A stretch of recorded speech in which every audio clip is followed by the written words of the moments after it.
হঠাৎ করে 5 টাকা ইন্ডিকেটর না দেখেন ভাই আমি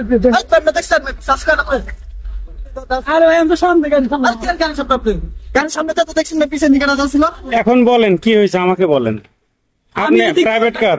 হ্যাঁ আপনি প্রাইভেট কারের চালক? হ্যাঁ না, এই যে উনি ও মনে করেন আমি গাড়িতে সামনে বসা, আমি স্টুডেন্ট, আমি এই জায়গায় জব করি বাড়িঘাটে। সারাদিন আমি এই জায়গায় এই রোডে 20 বার আপ ডাউন করি। আসছিলাম একবার ওনার পাশে ছিলাম আমি, উনি ইন্ডিকেটর এদিকে যে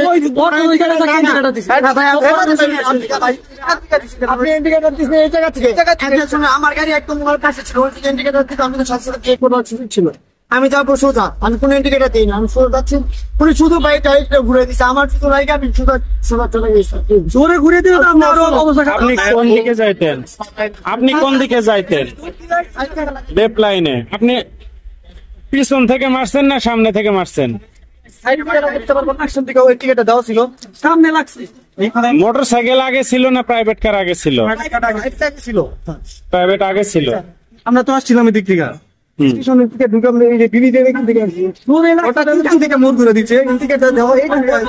মানে প্রাইভেট কারের বাম সাইড দিয়ে চিপা দিয়ে মোটর সাইকেল ঢুকছে, মাঝখানেই ছিল, মাঝখানে ছিল, সামনে যাবে, মানে সবাই যার যার লেনে ছিলেন, কিন্তু প্রাইভেট কার হঠাৎ করে বামে ইন্ডিকেটর দিয়ে ঢুকায় দিয়ে বাইককে চাপ দিছে, তাই তো? হ্যাঁ, বাইক তো পরে ভেঙে চুরে গেছে দেখলাম।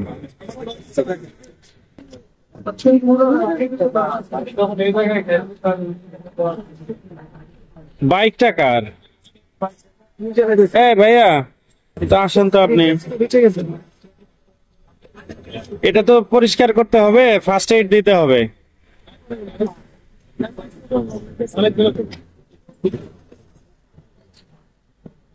ভাই তো লাইসেন্স আছে না সব আপনার? ড্রাইভিং লাইসেন্স না, আপনার লাইসেন্স আছে কি? মানে ড্রাইভিং লাইসেন্স নাই। এখন আপনার ড্রাইভিং লাইসেন্স নাই, একজন প্রাইভেট কার চালকের লাইসেন্স আছে, এটার বিচার আমি কিভাবে করবো? এখন আপনি আমাকে বলেন। কিন্তু আমার ব্যক্তিগত, আপনার কিন্তু ওই ক্ষতি হয়েছে, ওটা ধুয়ে পরিষ্কার করে একটু আগে ফার্স্ট এইডটা জরুরি। এরপরে আমি দুইজনের কথাই শুনবো।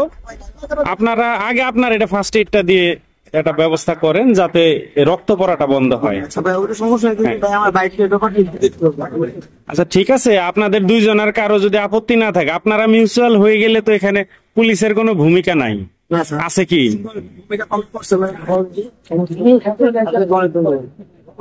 ঠিক আছে, আপনার লাইসেন্স আছে তো? আচ্ছা দেখাইতে হবে না, রাখেন। এখন আপনি বামে যাইতেন, হঠাৎ করে কোন জায়গা থেকে আপনি মনে করলেন যে আমি বামে যাব? ইন্ডিকেটর জ্বলাই ছিল। এখন ওনার যে ভাষ্য, আপনি বামে চাপ দিচ্ছেন ওনাকে, যদি সত্যি বলে থাকেন, আমি তো নিজে দেখি নাই, তাহলে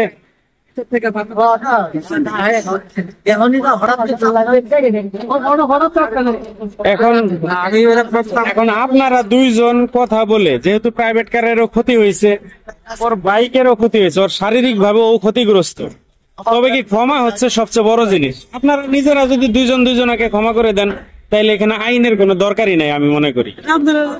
আপনি যেহেতু বড় গাড়ি হিসেবে একটু ফার্স্ট এইড দেওয়ার ব্যবস্থা করে দেন, এটুকু করেন আগে, পরে না হয় আমরা আরো কথা শুনবো, ঠিক আছে? আপনাদের দুইজনের কোনো আর দাবি দেওয়া নাই কারোর প্রতি, আপনারা মীমাংসা হয়ে গেছেন। আপনাদেরকে অনেক ধন্যবাদ, আপনারা আমাদের অনেক হেল্প করেছেন আজকে। থ্যাংক ইউ ভাই। কোনো সমস্যা হলে আপনাদের পাশে পাই আমাদের, আল্লাহর রহমতে। ধন্যবাদ ভাই, যে আমি লাইসেন্সটা ফেরত দিয়ে দিলাম ওনার। আসসালামু আলাইকুম।